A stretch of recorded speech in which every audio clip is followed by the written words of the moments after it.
मंगलाचरण करेंगे। नमो अरहंताणं, नमो सिद्धाणं, नमो आयर्याणं, नमो उभयछायाणं, नमो लोय सव्यसाहूणम्। मंगलम भगवान वीरो, मंगलम गौतमो गणी, मंगलम कुंद कुंदात्यो, जैन धर्मोस्तु मंगलम। सर्वमंगल्य मांगल्यम सर्वकल्याणकारकम, प्रधानां सर्वधर्माणां जैनं जयतु शासनम, जैनं जयतु शासनम, जैनं जयतु शासनम। मोक्षमार्गस्य नेतारं, भेत्तारं कर्म भूभृतां, ज्ञातारं विश्वतत्त्वानां, वन्दे तद्गुणलब्धये, वन्दे तद्गुणलब्धये, वन्दे तद्गुणलब्धये। तिहुवनतिलयं देवं वन्दितातिहुवनिन्द परिपूज्यं, वोच्छम् अणुपेहावो भव्य जनानंद जननीयो। त्रिभुवन तिलक शत इंद्र वंदित, देव श्री अरिहंत को कर नमन कहूँ अनुप्रेक्षाएं, भव्य को सुख कर अहू। दशलक्षण महापर्व का आज हम सभी के जीवन में इस वर्ष का आखिरी दिन, और उसमें उत्तम ब्रह्मचर्य की हम सभी आराधना कर रहे हैं। और ब्रह्मचर्य और कुछ भी नहीं, अपने ब्रह्म स्वरूप आत्मा की आराधना ही है। तो उसी को समर्पित स्वामी कार्तिकेय की ये वाली गाथा हम सभी पाठ करते हैं। उत्तम गुणान धामम सव्वदव्वान उत्तमं दव्वम, तच्चाण परम तच्चम, जीवम जाने हणे क्षय दो। उत्तम गुणों का धाम है, सब द्रव्य में उत्तम यही, सब तत्व में उत्कृष्ट है यह, जीव निश्चय जानिए। मैं जीव द्रव्य सभी उत्तम उत्कृष्ट गुणों का धाम हूँ, सभी द्रव्यों में उत्तम हूँ, सभी तत्वों में उत्कृष्ट हूँ, ऐसा मैं हूँ। और ऐसा श्रद्धान करना, इसी का आदेश तीर्थंकर सर्वज्ञ देव ने हमेशा से सारे जीवों को जगती के दिया हुआ है। हम अभी तक बहुत दूर आ गए हैं जिनागम के अभ्यास को करते हुए, और कल हमने इस गाथा पर थोड़ा विचार किया था, और फिर हमें जो प्रश्न उत्पन्न हुए थे उस पर हमारी चर्चा आगे बढ़ी थी। तो ये वाली जो गाथा है, ये हमारा मूल मुद्दा है यहाँ पर समझने का। हम इस गाथा का पाठ करेंगे। एवं लोय सहावम, जो झायदि उव समेक सभाओ, सोखवीय कम्म पुंजम, तस्सेव सिहामणि होदी। इस तरह लोक स्वरूप ध्यावे, एक उपशम भावमय, वह पुरुष कर्म समूह क्षय कर, शिखामणि हो लोक का। जो पुरुष इस प्रकार लोक के स्वरूप को उपशम से एक स्वभाव रूप होता हुआ ध्याता है, चिंतवन करता है, वह पुरुष कर्म समूह का नाश करके उस ही लोक का, जिसको वो समझता है, विचारता है, उस ही लोक का शिखामणि हो जाता है। मतलब क्या गजब की बात कि जो इस लोक को जान ले, लोक उसको अपने शीश पर बिठा लेता है, वह लोक का ही आभूषण बन जाता है। इस लोक में सबसे ऊपर सिद्धशिला है, उस पर इस लोक की वास्तविकता को जानने वाले अनंत अनंत सिद्धवास करते हैं, वे क्यों इस लोक के शिखर पर पहुंचे? तो जैन धर्म कहता है कि अरे लोक, देखिए हम भी लोक में जिस सब्जेक्ट को हम कमांड ले लेते हैं, हम उस सब्जेक्ट के विशेषज्ञ बन जाते हैं। किसी ने मैथमेटिक्स में बहुत ज्यादा रिसर्च करी हो, किसी ने केमिस्ट्री में, साइंस में, फिजिक्स में रिसर्च करी हो, तो वो आगे बढ़ते बढ़ते उसकी टॉप पोजीशन पर पहुंच जाता है। तो जिसके आप एक्सपर्ट हो जाते हैं, आप उसके शिखर पर पहुंच जाते हैं। जो इस लोक के स्वभाव को जानते हैं, इस तीन लोक के स्वरूप को जानते हैं, वे इस लोक के शिखामणि बन जाते हैं। ये वाली बात हम अभी तक कर आए हैं। तो क्या देखा था हमने लोक के स्वरूप में? कि हमने सबसे पहले जाना था कि ऐसा दिखता है हमारा तीन लोक। ये इस तीन लोक का स्वरूप है। 14 राजू ऊंचा है, बीचों बीच इसके पेट में 1 राजू का ये बस चौड़ा है, पीछे 7 राजू गहरा गया है। यहाँ हमारा मध्यलोक है, इससे 7 राजू ऊपर ऊर्ध्वलोक, 7 राजू नीचे अधोलोक, और टोटल यदि हम इसका एरिया निकालेंगे तो इसका टोटल एरिया वॉल्यूम होता है 343 क्यूबिक राजू। 7 इंटू 7 इंटू 7 करके उसका फॉर्मूला बनता है और उससे हम इसके एरिया को निकाल सकते। तो हमने सबसे पहले देखा हमारे आसपास कि हमारे आसपास जो भी वस्तुएं हैं उनका स्वरूप कैसा है? द्रव्य गुण पर्यायात्मक, उत्पाद व द्रव्यात्मक, वे त्रिकाली भी हैं, नित्य भी हैं और क्षण क्षण बदलती भी हैं, अनित्य भी हैं। बहुत ट्रांजिएंट है चीजें हमारे आजू बाजू। हमारे आसपास जो कुछ भी है वो कांस्टेंट एक सा नहीं रहता, लेकिन वो एक ही है, ये हम समझ पाते हैं। बच्चा जो पारा 15 साल पहले गोदी में खेलता था, आज सामने होमवर्क करता है, तो ये वही वाला बच्चा है जो गोदी में खेलता था। तो वही, तो है तो कांस्टेंट, लेकिन वो गोदी में था और अब तो ये इतना बड़ा हो गया है। तो इस दुनिया में वस्तुएं कांस्टेंट होकर भी निरंतर चेंज कर रही हैं, निरंतर अपने परिणाम को करती हुई बदलती हैं। ये दुनिया का नेचर था। इस दुनिया के नेचर को बनाने वाले कौन थे? ये 6 सामान्य गुण थे। सारे द्रव्यों की सत्ता थी, जिसकी सत्ता होती वो नष्ट नहीं होता। सत्ता होती है तो उसके पास उसका एक मूलभूत बेसिक एक उसका फंक्शन होता है, काम होता है। उस फंक्शन को करने की उसमें कैपेबिलिटी होती है। वो वाले फंक्शन को करते करते वो कभी थके नहीं, रिटायर ना हो। तो अगरु लघुत्व गुण उसको कंटिन्यूटी देता है, प्रोटेक्शन देता है। और वो कहाँ करेगा? कोई वर्क स्पेस तो चाहिए, ऑफिस तो चाहिए करने के लिए, तो प्रदेशत तो उसको जगह दे देता है। और ये सबको कैसे पता पड़ेगा कि इतना सारा फंक्शन एक द्रव्य में चल रहे हैं? ये ऐसे पता पड़ता है कि भैया कोई केवल ज्ञानी है और इस द्रव्य ने उनको एक्सेस दे रखी है कि हाँ हमारा जो कुछ भी है आप सब देख सकते हो, जान सकते हो।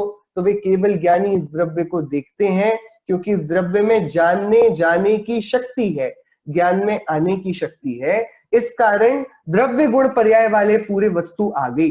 तो ये वस्तुएं कितने प्रकार की हैं? कि ये वस्तुएं 6 प्रकार की हैं। एक तो मैं जीव, एकदम सरल है। मैं जीव, मेरे आसपास जो दिखता है पुद्गल, हम दोनों इधर से उधर जाते हैं, ये धर्मास्तिकाय। हम दोनों एक जगह बैठ जाते हैं, अधर्मास्तिकाय। हम दोनों जहां रहते हैं वो आकाश, और हम लोग जिस समय कार्य को कर रहे हैं वो काल। ये 6 प्रकार के द्रव्य, 6 प्रकार की अलग अलग वस्तुएं इस जगत में पाई जाती हैं, इसके अलावा कुछ भी नहीं। इतना स्वरूप समझने के बाद हमको एक बात समझ में आई कि यदि इन द्रव्यों को 6 का 6 बना रहना है तो इनको बहुत सारी अवस्थाओं से गुजरते हुए भी एक बना रहना होगा, और इनका आपस में मिलना नहीं हो सकता। तो पहले हमने एक द्रव्य संबंधी व्यवस्था बनाई कि क्या था द्रव्य का नेचर? कि वो बदलता भी रहे और कांस्टेंट भी रहे। तो बदलेगा कब? जब अपनी पुरानी अवस्था को छोड़ेगा और नई अवस्था को ग्रहण करेगा।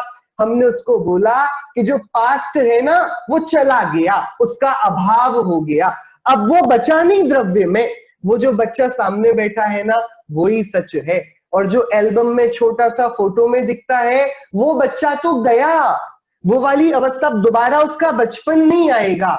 अब वो और बड़ा होगा, और बड़ा होगा, फिर बूढ़ा होगा, लेकिन अब बचपन उसके नहीं आएगा।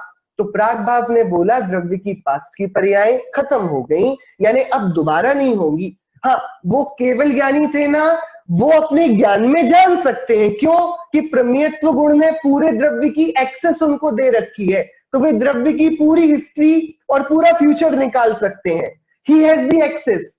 केवल ज्ञानी भगवान के पास एक्सेस है, बट मेरे पास कि मैं अपनी पुरानी पर्याय को ले आऊं, ये वाली सुविधा नहीं है।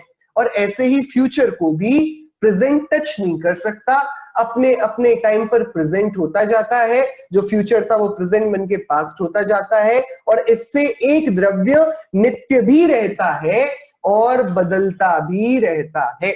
ये वाली बात बनी हुई है। ये वाली बात एकदम आसानी से समझने जैसी है। यदि एक द्रव्य में उत्पाद व द्रव्य होना है तो बिना प्राग भाव प्रध्वंसा भाव के कैसे होगा? ये वाली बात हमको समझ में आ गई। अब कितने द्रव्य बोले आपने आचार्य देव? 6 द्रव्य। तो ये 6 द्रव्य कभी ऐसा नहीं होता कि एक दूसरे से मिल जाए, कि नहीं, इन सबके बीच में अत्यंत अभाव है। अत्यंत अभाव मतलब कि एकदम सरल है।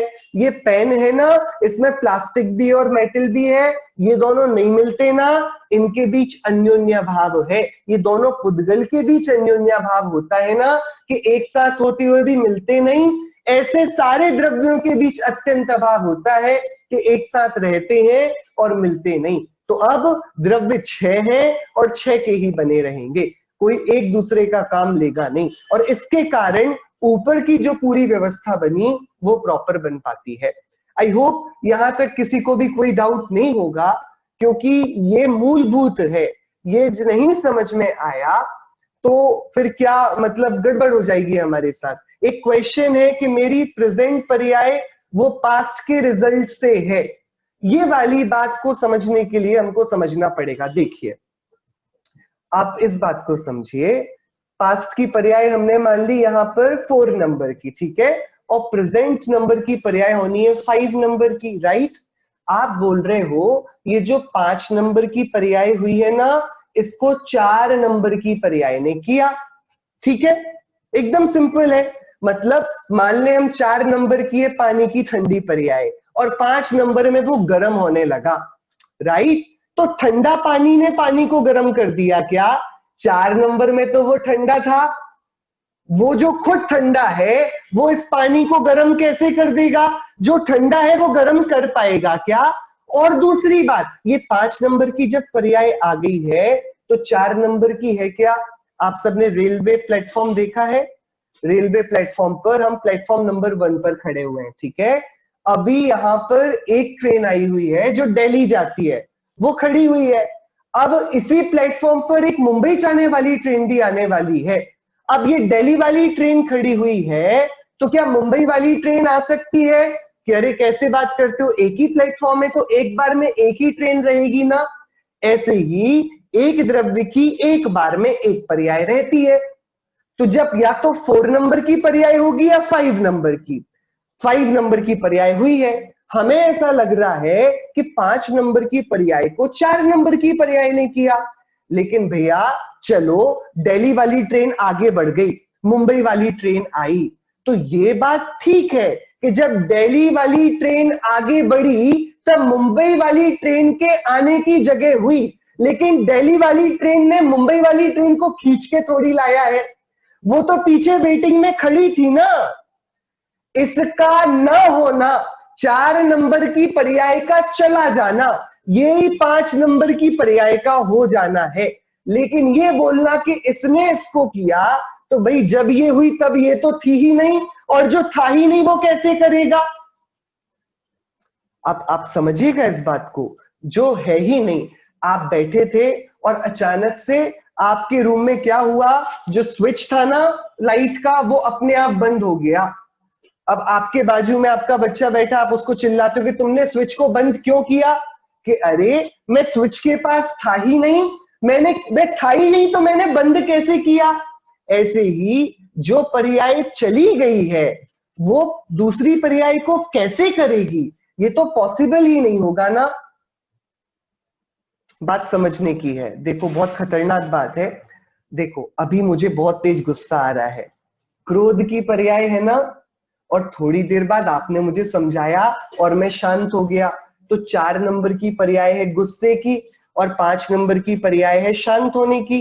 तो आप ये बोल रहे हो कि मैं गुस्से के कारण शांत हुआ, गुस्से ने मुझको शांत किया, कि अरे गुस्सा मुझे शांत करेगा तो गुस्सा कैसे रहा वो, कि नहीं पुरानी पर्याय नई पर्याय को नहीं करती।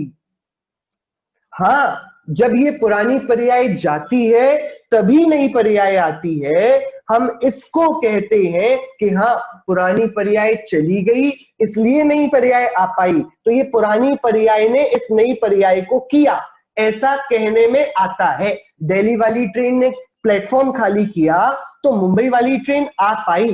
दिल्ली वाली ट्रेन का उपकार इतना ही है कि उसने जगह खाली करी है, वो उसको खींचकर नहीं लेकर आई है। बहुत अच्छा क्वेश्चन था ये।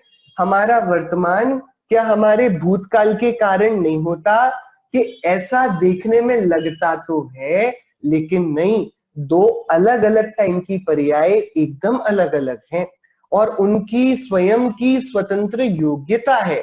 और यदि ऐसा नहीं होगा और हर एक चीज क्रमबद्ध तरीके से होगी तो फिर आप तो क्या करोगे, घर को बनाओगे लेकिन अपना टाइम पाकर घर तो खराब होगा ना। तो जो घर को हमने बनाया है यदि ये पर्याय उसको बनाए रखती करे रखती तो घर तो कभी खराब नहीं होता, शरीर कभी बूढ़ा नहीं होता, आत्मा में कभी रागादि की उत्पत्ति नहीं होती। उत्तरोत्तर पर्याय अपना काम खुद करती है, पुरानी पुरानी पर्याय अपनी अपनी जगह खाली करती जाती है। बाकी पास्ट का प्रेजेंट पर कोई इन्फ्लुएंस नहीं होता, ये प्रागभाव बताता है। और प्रेजेंट का फ्यूचर में भी कोई इन्फ्लुएंस नहीं होगा, ये प्रध्वंसा भाव बताता है। लगता है हमको कि हाँ हमारा पास्ट हमारे प्रेजेंट से अच्छा नहीं था, प्रेजेंट बेहतर है, और हमारे प्रेजेंट से फ्यूचर अच्छा हो जाएगा, हमको ये लगता है। लेकिन एक एक पर्याय आगे की वो डेफिनेट है। देखिए अब आपने क्वेश्चन किया है कि मनुष्य पर्याय हमें पास्ट के गुड कर्म से मिली है ना। अब आप पर्याय को और पर्याय की योग्यता को मिक्स कर रहे हैं।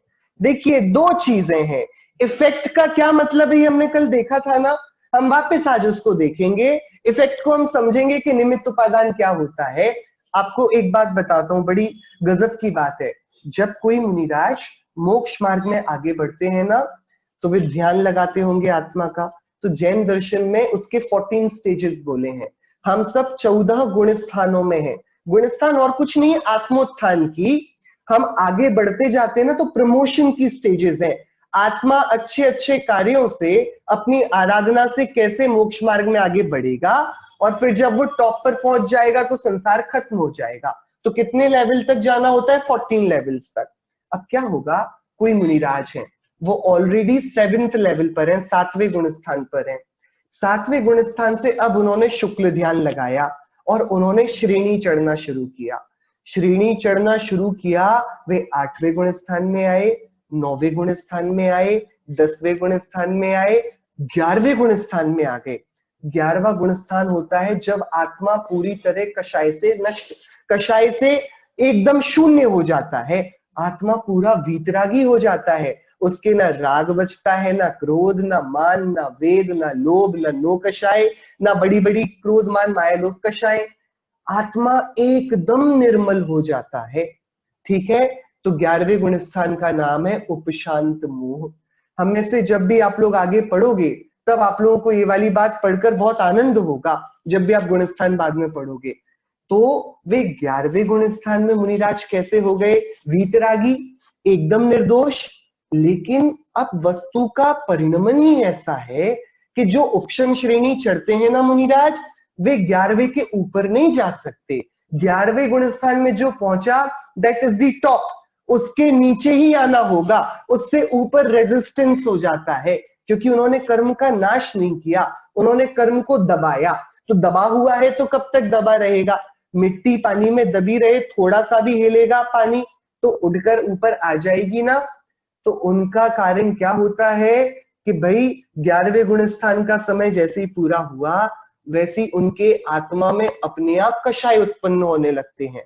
और फिर वो 11वें से 10वें, 10वें से 9वें, 9वें से 8वें, 7वें, 6वें, 5वें, चौथे, और वहां से जाकर ये भी संभव है कि वो मुनिराज जो 11वें गुण स्थान में वीतरागी होकर आ चुके हैं, वे अब पहले गुण स्थान पर जाकर इस लंबे संसार पर भी थोड़े काल के लिए रह सकते हैं। बात समझिएगा क्या? तो अब आप मुझे बताइए, जो वीतरागी भगवान थे 11वें गुण स्थान में, और जब वे 10वें में आए और राग उत्पन्न हुआ, तो वीतरागता की पर्याय ने राग को उत्पन्न किया क्या?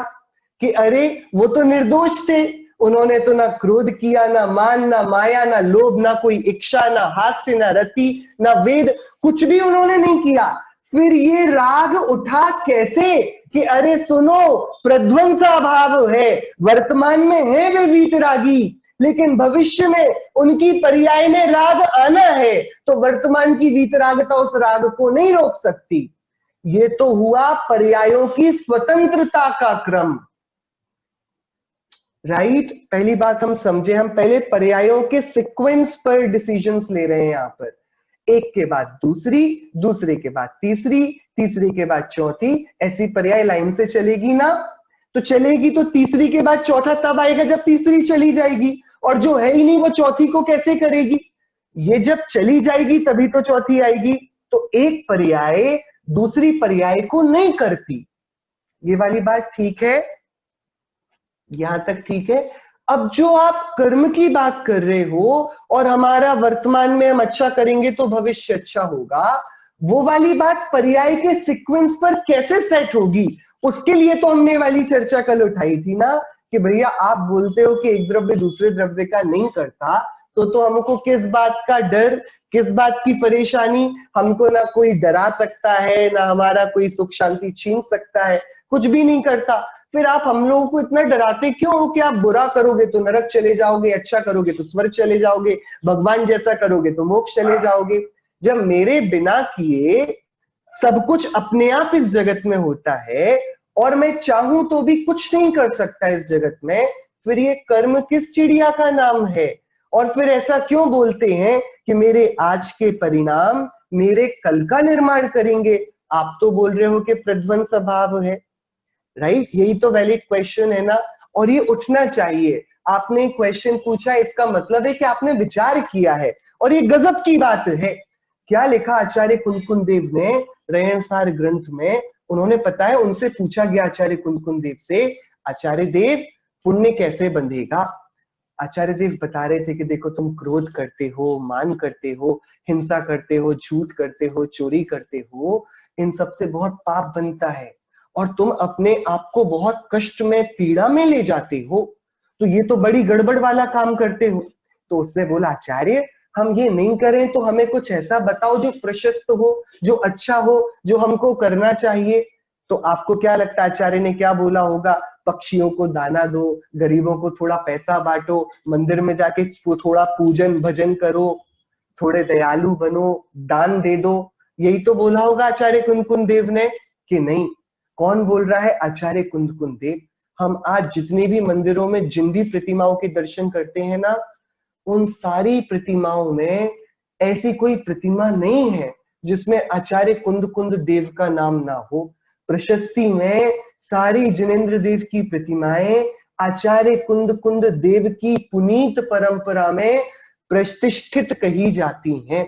वे हमारे काल के साक्षात भगवान ही हैं। इस दुष्म भीषण काल के गजब के एक ऐसे आचार्य हुए जिन्होंने इस भरत क्षेत्र में, इस कली काल में गजब की धर्म की घनघोर बारिश करी है, और उसी का प्रताप है कि देखो, उनको गए तो 2000 वर्ष हो गए, लेकिन आज हम फिर भी इतनी आराम से आत्मा की आराधना, आत्मा की चर्चा कर पाते हैं। तो उन कुंद आचार्य से मतलब कोई हल्के आचार्य नहीं बोल रहे हैं, कोई ऐसे नहीं बोल रहे हैं जिनसे हम अपरिचित हो, जिनको सारे ही आचार्यों ने समान रूप से उत्कृष्ट माना है, वे महान कुंद आचार्य देव। उनसे जब पूछा गया, आचार्य देव पुण्य क्या है, प्रशस्त कर्म क्या होता है, तो उन्होंने बोला, सुनो, जीव, पुद्गल, धर्म, अधर्म, आकाश काल, जीव अजीव आश्रव बंध संवर निर्जरा मोक्ष, पुण्य पाप, जीवास्तिकाय पुद्गल, धर्मास्तिकाय अधर्मास्तिकाय और आकाश, ये 5 अस्तिकाय, इनके विचार में जो ज्ञान है ना वो पुण्य करने वाला ज्ञान है। और हाँ, इसके साथ यदि वो दया को आदरता हो, वो परोपकार में लगे, भक्ति में लगे, तो वो भी पुण्य कहा जाता है। लेकिन पुण्य तो ये है कि जो वस्तु स्वरूप का विचार करे, इसको उन्होंने पुण्य लिया। तो ये जो आपने क्वेश्चन किया, ये जो हम सब विचार कर रहे हैं कि कैसी है दुनिया, कैसी है, आपको लग रहा होगा 10 दिन तो आराधना के हैं, हम कहा मंदिर में नहीं बैठ पाए, हम भगवान के सामने पूजन विधान करते, कितना गजब का पुण्यार्जन होता, बहुत आराधना होती।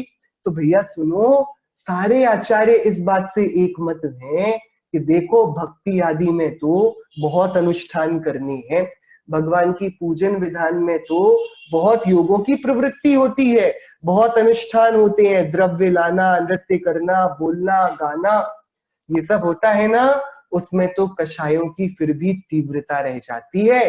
लेकिन जो स्वाध्याय में तत्व विचार करने बैठते हैं ना, उनके तो उससे भी उत्कृष्ट जाति का पुण्य बनता है। इसका ये अर्थ नहीं कि पूजन प्रक्षाल सब बंद हो जाएं, ये बोल रहे हैं कि देखो तत्व चिंतन की अपार महिमा है, इसलिए जब मुनिराज उनका ध्यान नहीं लगता ना तो वे स्वाध्याय करने बैठ जाते हैं।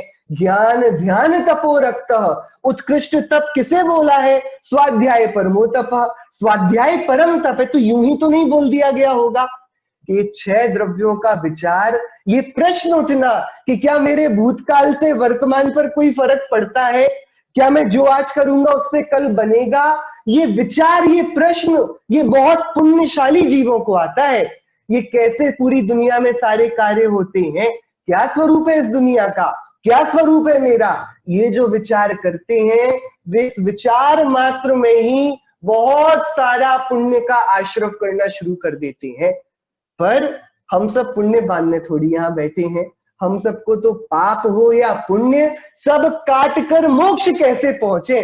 तो आचार्य देव ने वही वाली बात बोली थी ना कि हाँ देखो कितने बोनस है ये, लोक के स्वरूप का जो विचार करेगा वो लोक का शिखामणि बन जाएगा, और जब तक वो सिद्ध शिखामणि नहीं बनता तब तक मुफ्त में उसको पुण्य का बोनस तो मिलेगा ही। हाँ, पुण्य के बोनस से ललचाना नहीं है, हमें तो अपनी दृष्टि एक ऊपर अपने पूर्ण स्वरूप की प्रगटता के लक्ष्य से अपने को रखना है। तो अब इसी प्रश्न पर अपन आज चर्चा शुरू करते हैं वापस। कल हमने कुछ साइंस के एक्सपेरिमेंट्स देखे थे और उन साइंस के एक्सपेरिमेंट्स में हमने पाया था कि कैसे ये सारे के सारे एक्सपेरिमेंट्स में जब एक ही स्थान पर दो अलग अलग टाइप के एलिमेंट्स मिलते हैं, अलग अलग टाइप के पदार्थ मिलते हैं, तो उनका कुछ ना कुछ रिएक्शन होता है, और वो रिएक्शन हवा में नहीं होता, वो साइंटिफिकली प्रूवन होता है, हमेशा वैसा का वैसा होता है, अलग अलग नहीं होता। आज जैसा है ना, यदि इन दोनों एलिमेंट्स को कल मिलाओगे कल भी वैसा होगा। मैग्नेट के पास आप जब जब लोहा लेके जाओगे, लोहा उसकी तरफ खिंचा जाएगा, ऐसा नहीं कि रात को नहीं होगा दिन को होगा, ब्रह्म मुहूर्त में नहीं ऐसे वाले मुहूर्त में होगा, नहीं, जब भी ये दो द्रव्य मिलेंगे ना, इन सब का डेफिनेट एक कुछ रिएक्शन होगा, इनका कुछ आउटकम होगा, राइट? ठीक है बात, ये वाली बात हम कल समझ गए थे। हमने इसको आचार्यों से पूछा, आचार्य ये क्या चीज है? आचार्य ने बोला गजब का तुमने विचार किया है, देखो तुम बड़े ऐसे सुंदर युग में रह रहे हो ना जहां पर कारण कार्य पर बहुत विश्लेषण होता है, जहां पर आधा विज्ञान इसी में समर्पित है कि किससे क्या रिएक्शन होती तो हम क्या इन्वेंट कर पाएंगे, क्या नया पदार्थ इस दुनिया को इनोवेट करके दे पाएंगे। तुम तो ऐसे शोधपूर्ण वृत्ति वाले काल में जन्मे हो, तुमने गजब का प्रश्न किया कि देखो दो अलग अलग द्रव्य इस छोटे से संसार में बहुत कम जगह है, उसके कारण यहां रहते हैं तो कभी कभी टकराते हैं। उनके टकराने से क्या होता है कि उनके टकराने से वे एक दूसरे को छूते तो नहीं, क्योंकि उनके बीच में है तो अत्यंत अभाव, लेकिन एक दूसरे की निकटता से उनका ऐसा सहज ही स्वभाव है कि जैसे दूध में शक्कर डाली जाए तो दूध मीठा लगने लगता है, जैसे दूध में रक्त मणि डाल दी जाए तो दूध लाल हो जाता है, ऐसे ही जैसे अग्नि के ऊपर पानी रख दिया जाए तो पानी गर्म होने लगता है, ऐसे ही इस जगत में परस्पर कारण कार्य देखे जाते हैं। लेकिन तुम यहाँ कंफ्यूज मत होना, यहाँ तुम ऐसा ना समझना कि अग्नि ने पानी को गर्म किया, कि इस शक्कर ने दूध को मीठा किया, कि इस नमक ने सब्जी को खारा कर दिया। ऐसा तुम गलती से भी अभेद ज्ञान मत कर लेना, अनध्यवसाय मत कर लेना, अज्ञान पागलपन मत कर लेना कि आचार्य फिर स्वरूप क्या है। तो आचार्य देव ने दो बातें बोली। इस दुनिया में कार्य के कारण होते हैं दो, एक कारण को बोलते हैं निमित्त और एक कारण को बोलते हैं उपादान। ठीक है, क्या है, कितने कारण है संसार में? दो। कौन कौन से? एक तो है निमित्त और एक है उपादान। ठीक है, पक्की बात। देखो क्या हुआ, एक चोर था पुराने जमाने में, उसने राजा के घर में ही चोरी कर ली, उसको पकड़ लिया गया। राजा ने बोला इसको मृत्यु दंड दे दो। ओके, इसको मृत्यु दंड दे दो। तो उसको मृत्यु दंड के लिए ले जाया गया चांडाल के पास, और भाई वहां पर उसको खड़ा किया गया, उसके गले में फंदा फंसाया गया। अब चांडाल को क्या करना है, बस उसके नीचे की जमीन हटानी है और वो लटक जाएगा और मर जाएगा बराबर। तो आप ये बताओ, इस चोर को जो मारा जा रहा है, इसमें असली गुनहगार कौन है? चांडाल मार रहा है ना चोर को। चोर को मारने वाला कौन है? चांडाल है ना। तो इसके बाद अब चांडाल पर केस चलेगा ना। इतने सारे लोग देखने आए हैं उस चोर को फांसी पर लटकता हुआ, वो सब राजा के पास दौड़ते हुए नहीं जाएंगे कि राजन, इस चांडाल ने इतनी क्रूरता से उस आदमी को फांसी पर चढ़ाकर मार डाला, ये हत्यारा है, इसको सजा दी जाए। आप बताइए, चोर को चांडाल ने मारा कि नहीं मारा? चलो चोर ने नहीं मारा होगा, चांडाल ने नहीं मारा होगा, राजा ने तो मारा है ना। राजा ने ही तो आज्ञा दी है, चांडाल तो उसका नौकर है। आप बोलोगे चांडाल कौन होता है मारने वाला? राजा ने मारा है। तो क्या राजा मुझको उठाकर लेके जाएगा मेरे घर से और मुझे भी मार देगा? कह रहे राजा मारने वाला होगा तो क्या वो सबको नहीं मार देगा फिर, कि इसको ही क्यों मारा? ये तो विचारने वाली बात हो गई। जब हम देखने पहुंचे थे तो हमको प्राथमिक भूमिका में लगा कि अरे चांडाल चोर को मारता है। हमको लोगों ने बोला भैया सुनो, ये क्या करेगा, बेचारा गरीब है, राजा इसको पैसे देता, इसकी आजीविका है कि राजा जिसको दंड दे उसको इसको मारना होता है, ये तो बेचारा है, इस चांडाल की क्या गलती? तो चांडाल तो निर्दोष हो गया। मतलब जो मारता हुआ दिख रहा था वो तो नहीं मार रहा। और इसमें मैं और आप एक मत होंगे। आप में से किसी को लगती है चांडाल की कोई गलती इसमें?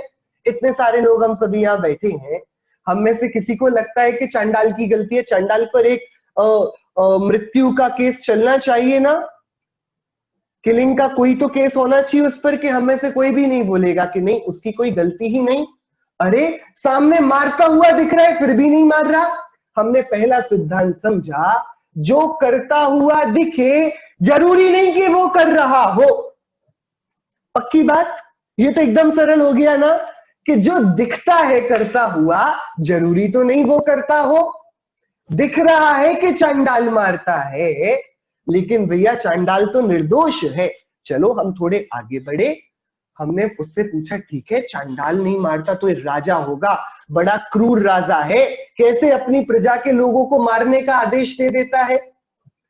अब तो दिक्कत हो गई ना, अब हमको गुनहगार मिल गया ना कि राजा को, कि तभी बाजू वाला बोला भैया नहीं नहीं, राजा तो बड़े उपकारी हैं, वे तो हम सबकी रक्षा करते हैं, उन्होंने तो इतनी सुंदर न्याय व्यवस्था इस जगह नगर पर बना रखी है।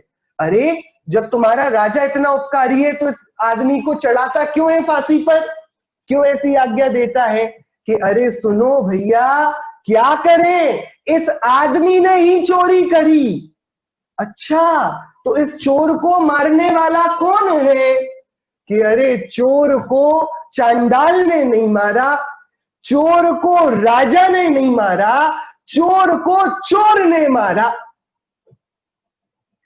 भैया आप लोगों को ये वाली बात जचती कि नहीं? ये जिस जगत में हम रहते हैं उस जगत में न्याय ऐसे ही किया जाता है ना।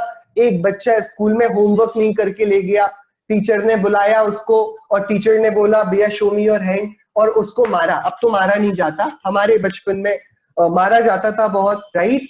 क्यों होमवर्क नहीं करके आए हो? तो सारे बच्चे बोलने लगे टीचर कितनी खराब है, बच्चों को मारती है। पर वो बच्चे नहीं समझ पाए कि अरे हमको थोड़ी मारती है, इसने होमवर्क नहीं किया तो इसने खुद को मारा है, टीचर ने थोड़ी इसको मारा है।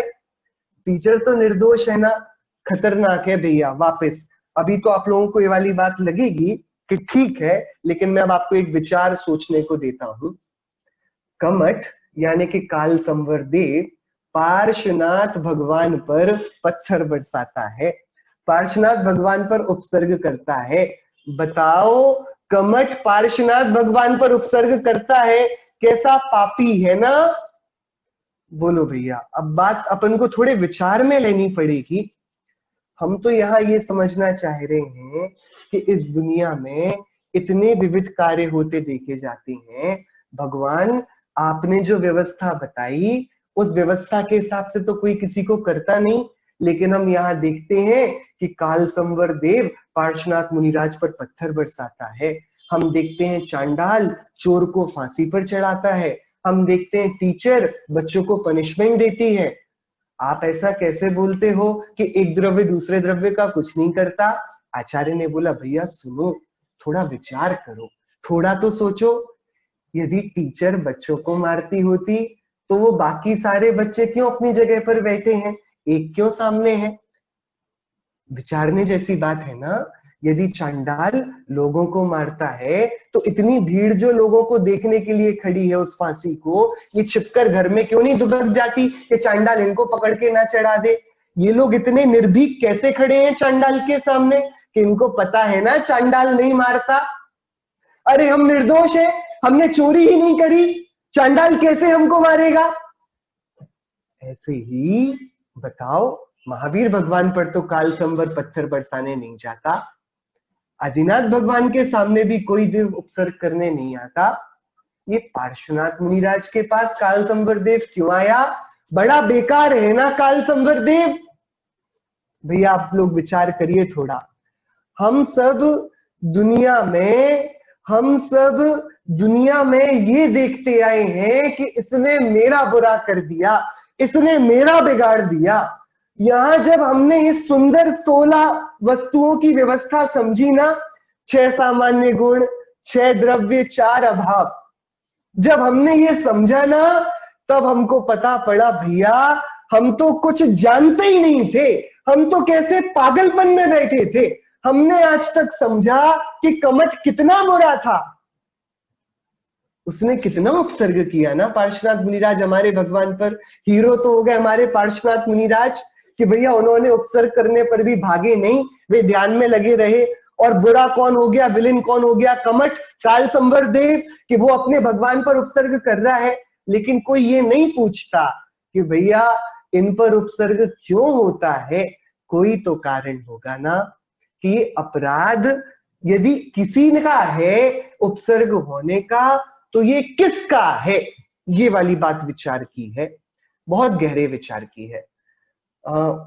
बताएं हम किसको निर्दोष बोलेंगे यहाँ पर? कमठ क्या निर्दोष है? कि देखो, यदि आप ये बोलते हो कमठ कमठ पार्श्वनाथ भगवान पर उपसर्ग करता है, तो नहीं, ये वाली बात तो गड़बड़ हो गई। हाँ, बोल देने में कोई बुराई नहीं है, हम सब ऐसा ही बोलेंगे ना। आपसे प्रश्न पूछा जाएगा ज्ञान पहेली में, बताओ पार्श्वनाथ मुनिराज पर किसने उपसर्ग किया, तो आप यही बोलोगे कमठ का जीव काल संवर देव, यही तो बोलोगे, कोई दिक्कत नहीं है इसमें। लेकिन इस पर यदि बिना विचार करके बोला जाएगा तो दिक्कत हो जाएगी। कमठ, आप बताओ, कमठ पार्श्वनाथ भगवान के ऊपर पत्थर बरसाता है, तो कमठ पार्श्वनाथ भगवान के ऊपर पत्थर बरसाता है कि कमठ अपने ऊपर पत्थर बरसाता है? कि कमठ ने जो क्रोध किया वो क्रोध पार्श्वनाथ मुनिराज को जलाएगा या कमठ को जलाएगा? कमठ ने जो पाप किया उस पाप के कारण पार्श्वनाथ मुनिराज दुखी होंगे कि कमठ दुखी होगा? ये वाली बात तो नहीं समझती ना। हम सब कई बार ऐसा प्रश्न पूछते हैं और कई लोगों के मन में प्रश्न होता है कि इस दुनिया में अच्छे लोगों के साथ ही बुरा क्यों होता है? बुरे लोग बुरा करते जाते हैं, अच्छे लोगों के साथ बुरा होता जाता है। बड़ा अन्याय है दुनिया में। कि भैया सुनो, अच्छे लोग अच्छे इसलिए हैं क्योंकि बुरा होने पर भी वो अच्छे बने रहते हैं, समता में रहते हैं, और इस समता के कारण वो अच्छे ही बने रहेंगे। घबराओ नहीं, उनको बुरा नहीं हो रहा। लेकिन जो इनके साथ बुरा करते हैं ना, वे इनके साथ बुरा नहीं करते। भाई आग जो जलती है सो स्वयं ज्वलनशील है, खुद जलती है। ऐसे ही जो क्रोध, मान, माया, राग, द्वेष, चोरी, हिंसा, झूठ ये करता है ना, ये दूसरे को दुखी नहीं करता, ये स्वयं को दुखी करता है। ये जैन दर्शन का विराट इस जगती को वरदान है कि सुनो, तुमको लगता है कि तुम किसी दूसरे का कर दोगे, लेकिन जब भी तुम किसी दूसरे का करने जाओगे ना, तुम पाओगे कि तुम अपना ही कर बैठे हो। पक्की बात बताना, मेरे पास कार है और सामने से दूसरी कार आती है और मुझे बहुत तेज गुस्सा आ रहा है और मुझे उसकी कार पसंद नहीं, तो मैं क्या करूंगा? मैं अपनी कार में एक्सीलेटर तेज दबाऊंगा और उसकी कार में जोर से अपनी कार घुसा दूंगा। बताओ, मैंने उसकी कार खराब करी या अपनी कार खराब करी? यदि मुझे एक्सीडेंट करना है तो can there be an accident जिसमें डैमेज सिर्फ एक पार्टी को, दूसरी पार्टी को ना हो? क्या ये पॉसिबल है कि आप अपनी कार दूसरे की कार से भिड़ाओ और सिर्फ उसकी कार खराब हो, आपकी ना हो? ये नहीं होगा ना, ये पॉसिबल, ये पागलपन नहीं हो जाएगा। देखो भैया, किसी ने गाल पर थप्पड़ मारा तो गाल पर तो लगेगा, लेकिन उसके हाथ पर लगेगा कि नहीं लगेगा? भैया आपने किसी के हाथ को दबाया तो उसका हाथ तो दबा, आपका हाथ भी दबा के नहीं दबा, वो भी तो बंद हुई ना मुट्ठी। कि अरे इस दुनिया में जब भी कोई एक्सीडेंट हो रहा है ना, सामने वाले का इंपैक्ट दिख तो पहले जाता है, लेकिन जो छूट जाता है, जो छुप जाता है, जिसके कारण हम भूल जाते हैं कि हम कितने गहरे पानी में उतर आए हैं। मैंने ये तो कर दिया कि मैंने सामने वाले की कार तहस नहस कर दी, लेकिन जो मैं ना समझ पाया वो ये था कि मेरी कार टूट गई। और देखो, कई बार क्रोध में ऐसा हो जाता है कि सामने वाले की कार ना हो, सामने लोहे का गेट हो, वो आदमी अच्छी तेज दौड़ता हुआ जाता है, मैं इस गेट को तोड़ दूंगा। अब गेट तो बड़ा मजबूत, गेट तो हिलता भी नहीं, ये खत्म हो जाता है, इसकी पूरी कार नष्ट हो जाती है। बताओ, कषाय इतनी तेज, जितनी तेज कषाय उतना ही अपने ऊपर दुष्प्रभाव। ये जीव परद्रव्य का करने जाता है। आचार्य देव बोलते हैं, सुनो, इस दुनिया में जब दो चीजें मिलेंगी तो रिएक्शन होगा, लेकिन गजब की बात यह कि दो चीजें मिल तो नहीं पाएंगी, क्योंकि उनके बीच में अत्यंत अभाव है, उनका प्रगट प्रगट अस्तित्व है, उनका प्रदेशत्व और अगुरु लघुत्व गुण है। लेकिन हाँ, जब ये टकराने को जाएंगी ना, तब ये अपना बहुत कुछ जरूर खड़ा कर लेंगी। तो जब काल संवर देव पार्श्वनाथ मुनिराज पर उपसर्ग करता है ना, तब वह हमको लगता है कि पार्श्वनाथ मुनिराज पर उपसर्ग कर रहा है, लेकिन वो कार तो एक बहुत बड़े लोहे के गेट से टकरा गई है। अब वो स्वयं ना बचेगी, वो स्वयं बैर के परिणामों से जल रहा है। उसने कैसे निकृष्ट कर्मों को अपनी तरफ आकर्षित किया है, ये तो आगे उसकी भवितव्य ही जागेगी। लेकिन देखो, कोई क्या इस बात को मानेगा कि अब भी जो उपसर्ग कर रहा था, वो थोड़े समय बाद जो केवल ज्ञान लेंगे पार्श्वनाथ भगवान, वो उनके चरणों में सम्यक्त्व धारण करेगा। बताओ, जो अभी पापी लग रहा था वो तत्क्षण थोड़ी ही देर में धर्मात्मा हो जाएगा। कि भैया बताओ कौन क्या करे? तो पार्श्वनाथ भगवान ने काल संवर देव को गुस्सा दिलाया कि सम्यक दर्शन कराया। आप बताओ क्या किया? विचारने वाली बात है। चौथे नंबर की पर्याय ने पांचवे की करी, वो बात तो जाने दो। ये बताओ आप तो, कालसंबर को गुस्सा क्यों आया था? पार्श्वनाथ भगवान को देखकर ना, पार्श्वनाथ भगवान के कारण गुस्सा आया था ना, कि भैया कैसी पागलपन की बात करते हो। यदि उनको देखकर गुस्सा आया था तो अब उनको केवल ज्ञान रूप में देखकर सम्यक्त्व कैसे हो गया? पार्श्वनाथ भगवान या तो सम्यक्त्व देंगे या गुस्सा, कि नहीं वे कुछ भी नहीं देते। जब वो उपसर्ग करता था तब पार्श्वनाथ भगवान आराधना करते थे। जो आराधना करते थे तो उन्होंने उस आराधना से अपने को कैवल्य दे दिया, वे केवल ज्ञानी हो गए। और ये जो पहले उपसर्ग करता था तो अपने को जलाता था, अब स्वयं भगवान का रूप देखकर इसके हृदय में अतिशय प्रायश्चित, अतिशय आलोचना अपने प्रति उठी है। इसने अपनी बहुत निंदा गरहा करी है और इसने सम्यक स्वरूप समझा है। तो जो पहले स्वयं ही क्रोधी होता था अब वह स्वयं ही समता भाव वाला होता है। भैया ये दृष्टि जो हमको मिल जाए तो हमारा जीवन बदल जाए। जो जगत में बोलते हैं ना भैया कि जगत में कितना अच्छा हो कि पूरी जगती स्वर्ग बन जाए, आप समझिए हमारे गुरुओं ने बोला है ये वस्तु स्थिति जिसके हृदय में प्रकट हो जाए वो चलता फिरता स्वर्ग है। वस्तु विचारत ध्यावते मन पावे विश्राम, रस स्वादत सुख उपजे अनुभव या को नाम। कि भैया आनंद किसे कहते हैं? कि जो वस्तु स्वरूप के विचार पर प्रकट हो। क्या है वस्तु का स्वरूप? कि अरे हम अब तक मानते आए, हमने अब तक माना कि कमठ ने पार्श्वनाथ मुनिराज पर उपसर्ग किया, हमने अब देखा जब विचार किया तो पता पड़ा अरे कितना नादान है ये, अपने आप को कषाय की अग्नि में जलाकर अपने साथ कितना बुरा करता है। वो अपन ने देखी थी ना, आप सबने देखा होगा वो सांप की और उस आरी की कहानी हमने उस दिन देखी थी। क्या सांप घुस गया उस अंधेरे घर में और उसको थोड़ा सा वो ब्लेड से कट गया, उसको लगा कि ये ब्लेड मुझे मारती है।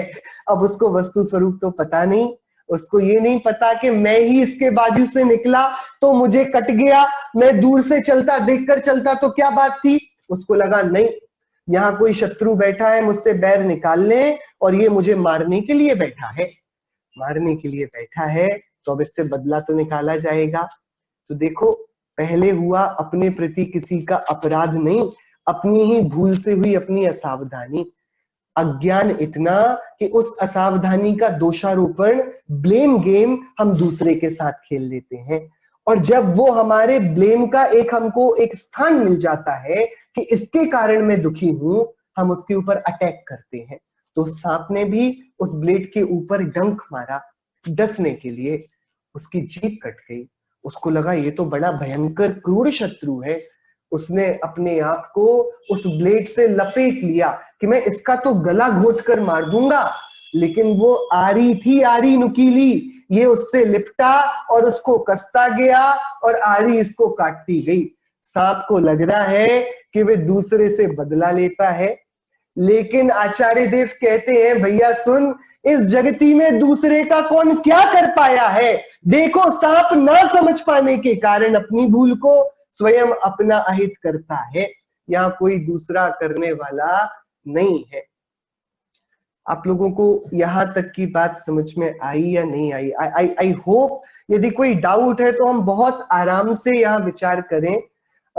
दशलक्षण पर्व का तो आज आखिरी दिन है, लेकिन अपना जो विषय बेसिक से चल रहा है तो दीदी लोग सब लोगों ने ये विचार किया है कि हम इसको पूरा करेंगे, तो अगले 2 दिन में हम इसको कंप्लीट करेंगे।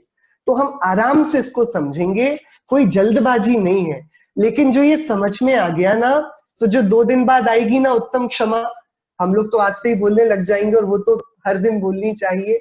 हम किसी से भी कभी किसी के प्रति कोई दोष ना कर बैठे, लेकिन जो उत्कृष्ट प्रकार की क्षमा है पता है वो क्या है? उत्कृष्ट प्रकार की क्षमा है ये समझ जाना कि मैं किसी को परेशान कर ही नहीं सकता, तब मैं दूसरों पर क्षमा धारण कर पाता हूं। कि आपने मुझसे बोला नहीं नहीं आप कैसे बोलते मुझसे, आपने ऊंचे स्वर में मुझसे कहां बोला है, आप तो अपने आप से बातें किया करते हैं। अरे जो आप अपशब्द बोलते हैं, जो आप क्रोध करते हैं, जो आप मान करते हैं, वो आप ही तो करते हैं ना। क्रोध रूप आप हुए, मान रूप आप हुए, तो उससे मेरा हित कैसे होगा, आपका होगा। लेकिन हाँ, आप प्लीज मुझे क्षमा करें, आप व्यर्थ मेरे कारण क्यों कषाय की अग्नि में जलते हैं।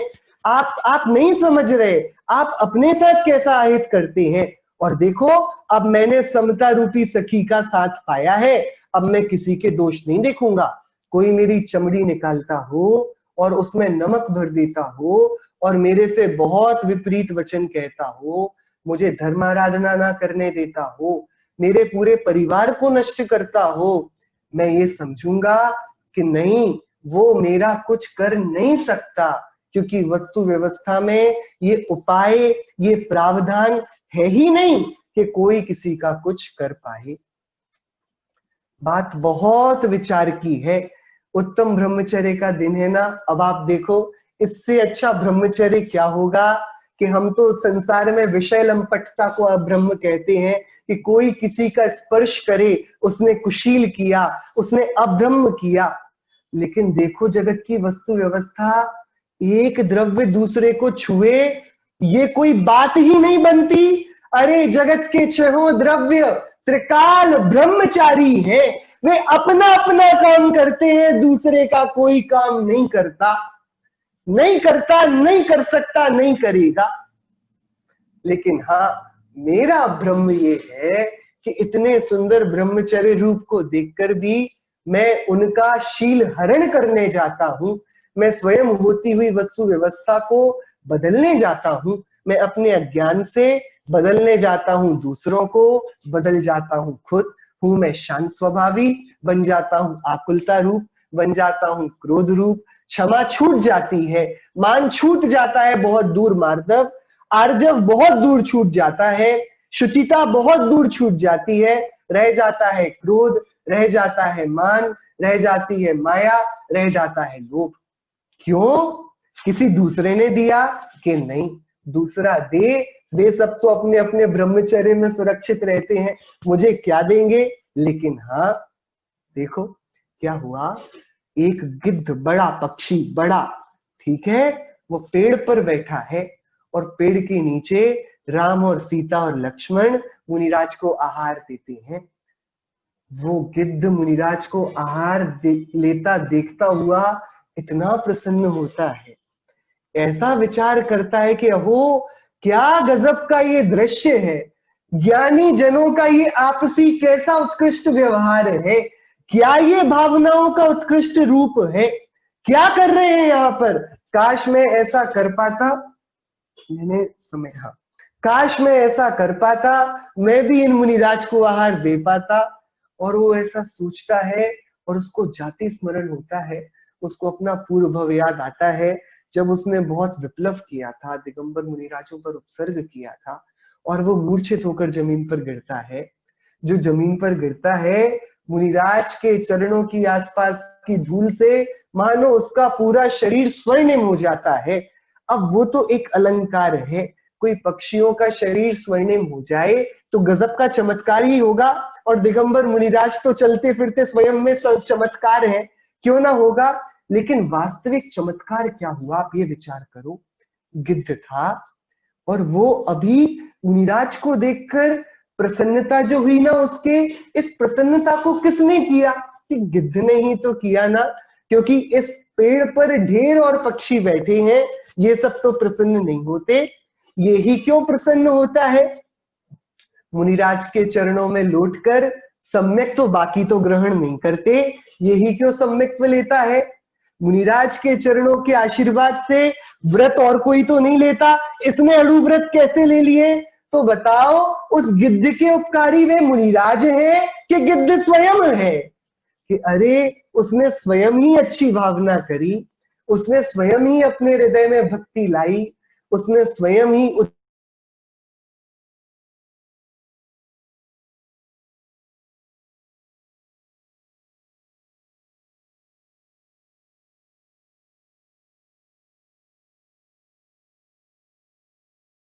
में कोई दूसरे है ही नहीं। ये गिद्ध गिद्ध का उपकारी है जटायु पक्षी। भाई सम्यक दृष्टि श्रावक था वो, 5वें गुण स्थान वृत्ति, 2 कषाय चौकड़ी का अभाव कर दिया उसने। कोई सामान्य जीव होगा? तो मुनिराज की कृपा है ना कि हाँ, ज्ञानियों की विनय तो वैसी ही कि हमारा कुछ भी नहीं, जो दिया है हमारे आचार्य का दिया है, हमारे वितरागी देव का दिया है। मेरे पास था ही क्या मेरा, मैं तो जड़ था, पामर था, उन्होंने मेरे अंदर चेतनता भर दी। ये तो उनकी विनय है। लेकिन देखो श्रद्धान की निर्मलता के जानते हैं, जो मैं इन भगवान की भक्ति करूं, जो मैं 12 भावनाओं को विचारूं, जो मैं क्षमा का, आर्जव का, मार्दव का आदर करूं, जो मैं ब्रह्म का सेवन करूं, तो मैं अपना हित स्वयं कर पाऊंगा, मेरा हित करने कोई दूसरा आने वाला नहीं। ये वाली बात उस पक्षी को समझ गई। आप देखो तो कितने कथानक हैं। कोई बंदर मुनिराज को देखकर जंगल में सम्यक्त्व लेता है, कोई शेर, कोई हाथी, कोई सांप, कोई बिच्छू, कोई नेवला। कौन नहीं लेता होगा? बिच्छू तो 4 इंद्रिय हो गए, सॉरी। नेवला, सुअर, ये सारे के सारे जो जीव हैं, ये सब है तो त्रियंच गति के जीव। लेकिन आप उपादान की योग्यता देखते हैं। उस चोर को जिसने फांसी पर पहुंचा दिया, वो उसका उपादानगत चोरी का कर्म था। जो यहाँ दोषपूर्ण दिख रहा है चांडाल, वो तो निर्दोष है। ऐसे ही मुझको, जो मेरा मन जिनागम के सेवन में लग रहा है, ये जिनवाणी का उपकार तो है, ये तो मेरी विनय है। लेकिन जिनवाणी निर्दोष है, उसने कुछ नहीं किया। हम सभी ने भावना भाई ना, हमने मेहनत करी कि चलो अभी 10 लक्षण धर्म चलते हैं, हम स्वाध्याय करेंगे। ये आपने किया, ये आपका महाबल था। आपने भावना भाई, हाँ हम समझेंगे कि आचार्य देव क्या बोलते हैं, अनंत तीर्थंकर क्या कहना चाहते हैं। ये हमारी उपादान योग्यता है। और ये उपादानगत योग्यता ऐसी अच्छी फली है। हम सभी का ये मंतव्य बना है कि अब हम बहुत अच्छे से हमारे आसपास की दुनिया और अपने स्वभाव को समझेंगे। जो ये मन बना है ना, ये उपादानगत योग्यता में स्फूर्ति देगा। ये हमारी अति निकट भव्यता का परिचायक है। हम सभी आत्म साक्षात्कार करके, आत्मा में रमकर, परम ब्रह्म स्वरूप में जाकर उत्तम ब्रह्मचर्य दशा को प्राप्त होंगे, होंगे और होंगे। हम ना होंगे तो कौन होगा? हमारा जीवन ही इस ब्रह्म के सेवन के लिए है। मैं ब्रह्म स्वभावी हूं, मैं अपने में स्वाधीनता से रहता हूं। मेरे सबसे सुंदर गुणों से बना हुआ द्रव्य है। मैं सभी द्रव्यों में सबसे उत्तम हूं, सारे तत्वों में सबसे उत्कृष्ट हूं। ये जो मैं ना हूंगा तो कौन होएगा? ये वाली बात हम सभी बहुत भावना से भाएं, हमको समझ में आए। दुनिया में चार्जर फोन को चार्ज नहीं करता, फोन फोन को चार्ज करता है। ये सब कुछ भी नहीं है बाकी का।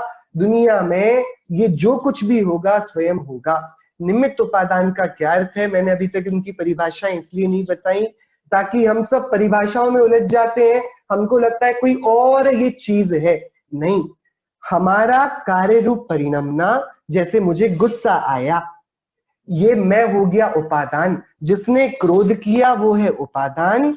और जिस कारण से गुस्सा आया कि भैया ये वाला पेन जमीन पर गिर गया, मुझे गुस्सा आ गया, तो गुस्से का कारण जो दिखता है कि मैं पत्थर रखा था, इससे टकराकर गिर गया, मुझे पत्थर पर गुस्सा आ गया।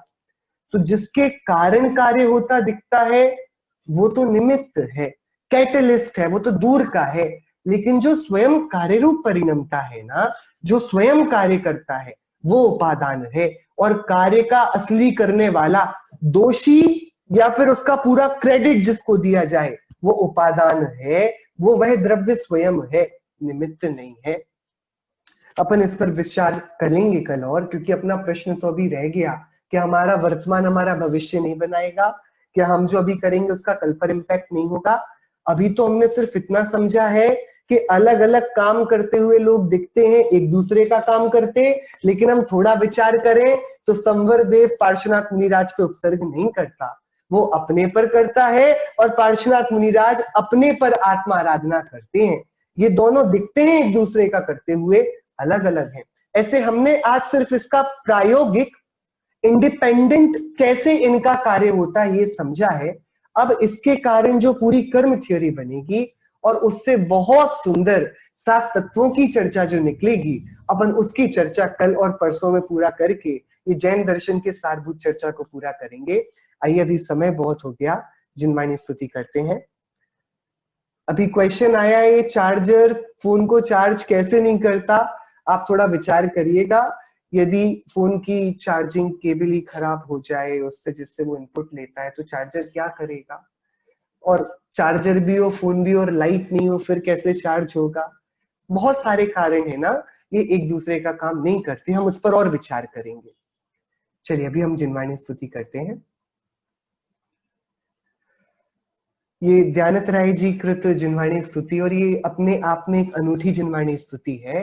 इसको निश्चय जिनवाणी स्तुति बोलेंगे। आपने निश्चय रहन देव की स्तुति सुनी होगी, निश्चय सिद्ध भगवान की स्तुतियां सुनी होंगी, लेकिन जब आप स्वयं जिनवाणी बन जाते हैं तब क्या होता है, उसकी ये स्तुति है।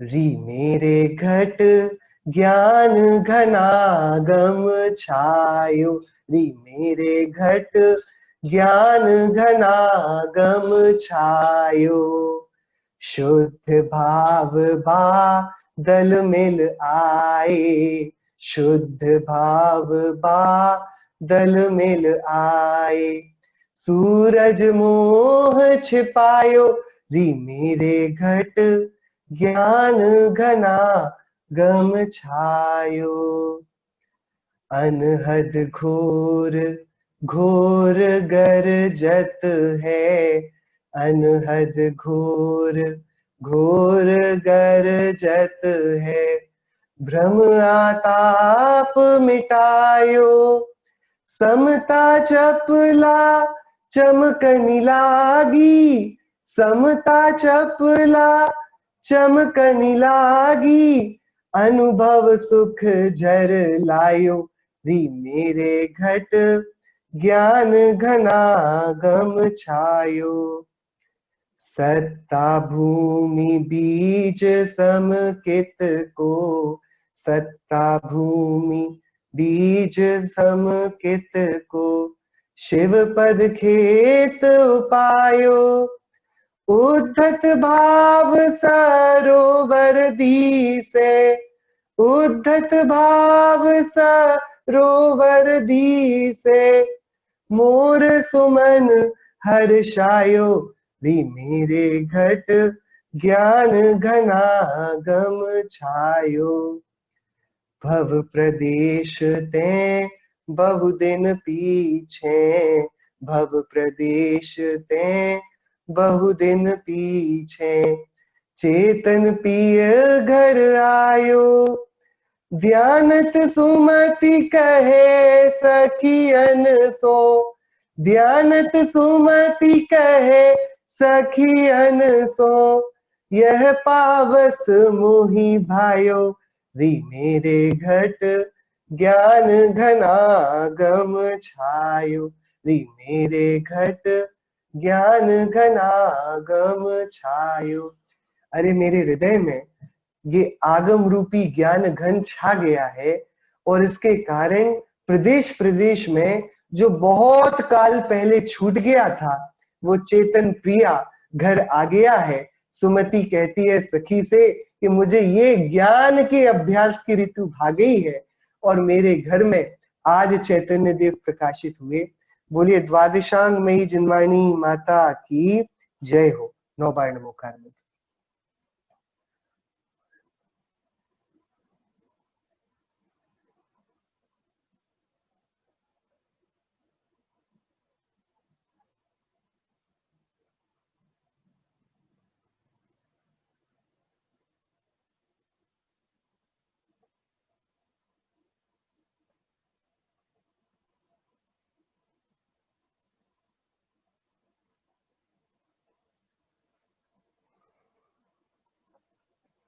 बोलिए अंतर्मुख मुद्रावन सर्वजनेन्द्र भगवंतों की जय हो।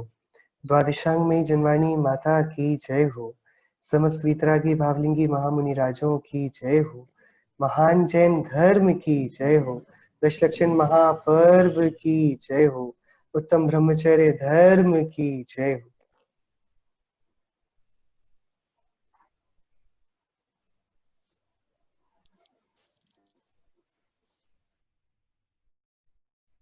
जय जिनेंद्र। एक महत्वपूर्ण सूचना आप सभी के लिए, जैसा कि पंडित जी ने बोला था, हमारे ये प्रवचन, पंडित जी के ये प्रवचन अगले 2 दिनों तक सेम चैनल पे सेम टाइम पे रहेंगे। पंडित जी का हम बहुत आभार है कि उन्होंने 2 घंटे के शॉर्ट नोटिस पे हमारी ये रिक्वेस्ट एक्सेप्ट करी है और प्रवचन को क्षमा वाणी तक 3 सितंबर तक रखने का हमारा अनुग्रह को एक्सेप्ट किया है। और प्रवचन सेम टाइम पे सेम चैनल पे रहेंगे। आज पर्युषण पर्व का 10 लक्षण धर्म का लास्ट दिन है। आप जैसे ही आप सबको पता है, आज उत्तम ब्रह्मचर्य का दिन है और आज के दिन आप में से काफी लोगों के कोई व्रत या उपवास या एकादशना या कुछ होगा। और जैसा पंडित जी ने बताया कि उत्तम ब्रह्मचर्य का सही मतलब, उत्तम का मतलब तो सम्यक ज्ञान होता है, सम्यक दर्शन होता है, और ब्रह्मचर्य का मतलब अपनी आत्मा में रम जाना होता है। 10 धर्मों में या आखिरी के जो धर्म है, आखिरी के जो 2 दिन होते हैं, अपरिग्रह, आकिंचन धर्म और ब्रह्मचर्य के दिवस, एक ही सिक्के के 2 पहलू है। और अगर हम अपनी आत्मा में रम जाए, मतलब उत्तम ब्रह्मचर्य के दिन हम ये निर्णय करें कि हम अपने ब्रह्म स्वरूप को पहचाने, या जैसा आकिंचन में पिछले दिन था कि हम पर वस्तु से परिग्रह से संपूर्ण तरह से अपने आप को अलग कर ले। ये दोनों एक ही सिक्के के 2 पहलू हैं, एक नास्तिक का कथन है और एक आस्तिक का कथन है। और इस तरह हम अपने जीवन में ब्रह्मचर्य को इंक्लूड करें और मोक्ष मार्ग पे बढ़े, यही हमारी सभी से कामना है। आज का पंडित जी का प्रवचन बहुत ही सरल था और इसमें बहुत एक सूक्ष्म बात का उन्होंने विवरण करने की कोशिश करी है, जहाँ उन्होंने निमित्त उपादान को समझाने की कोशिश करी है। और बातों ही बातों में उन्होंने हमको अकर्ता और सभी चीजों को ब्रह्म से साबित करने की भी कोशिश करी। ये चीज हमको एक बार में मानने में बहुत कठिन लगती है। आप लोगों के काफी क्वेश्चंस भी आए थे, और आपको अगर कोई क्वेश्चन हो तो आप सेम व्हाट्सएप लिंक पे आप भेज सकते हैं। ये बात हमको मानने में आज भी थोड़ा डिफिकल्टी होती है कि पास्ट के कर्म से हमारा प्रेजेंट या प्रेजेंट के हमारे कर्म पास्ट को नहीं डिफाइन करते हैं, और इसी कारण हम हमारे अंदर अभी तक मिथ्यात्व या मोह चलता आ रहा है। पर जैसे जैसे हम निमित्त उपादान को समझेंगे और हम उपादान की शक्ति को अपने अंदर अपनाएंगे, हमको ये बात का अच्छे से निर्णय हो जाएगा कि ये जो पास्ट की हमारे एक्शन है और आज की जो एक्शन है, ये सब क्रमबद्ध है, और ये हमारे ये एक पर्याय दूसरे पर्याय का करता धरता नहीं है। और हम हर अवस्था में, हर पर्याय में अपने मूल स्वरूप को पहचान सकते हैं और अपने अंदर हर अवस्था में लीन रह सकते हैं और अपने आनंद को भोग सकते हैं। ये बहुत ही मार्मिक चर्चा है, बहुत ही सूक्ष्म चर्चा है। इसके लिए जरूर से थोड़ा अध्ययन लगेगा, और अगर ये बात हमारे मन में आ जाए और हमारे धारणा में बैठ जाए, तो हमारा मिथ्यात्व टूट जाएगा, जो कि सबसे बड़ा पाप है और जो ही सब दुखों का कारण है। और एक बार अगर मोह या मिथ्यात्व चला गया, तो जैसे ही 10 धर्म है वो हमारे जीवन में अपने आप प्रकट हो जाएंगे, और तभी हमारे ये 10 लक्षण रियल सेंस में तभी ये 10 लक्षण हमारे लिए सार्थक साबित होंगे। इसी भावना से हम आज की सभा को यही विराम देते हैं। कल इसी टाइम पे, इसी यूट्यूब, इसी जूम लिंक पे वापस हम पंडित जी के प्रवचन का लाभ लेंगे। आप सभी को जय जय जिनेंद्र।